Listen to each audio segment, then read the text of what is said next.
In this video, I'll show you how to view two charts at once in TradingView. This feature is perfect if you want to compare the performance of two different assets on the same chart. For example, let's say you want to see how Tesla and Apple stocks are moving relative to each other. Start by opening your chart in TradingView. At the top of the chart, click on Compare or Add symbol. In this case, if you already have Tesla loaded, type in Apple as your second symbol. Once you select it, Apple will appear on your chart, usually as a line chart by default.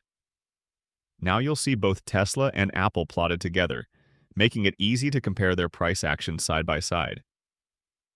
By default, TradingView displays these comparisons in percentage terms, not absolute price.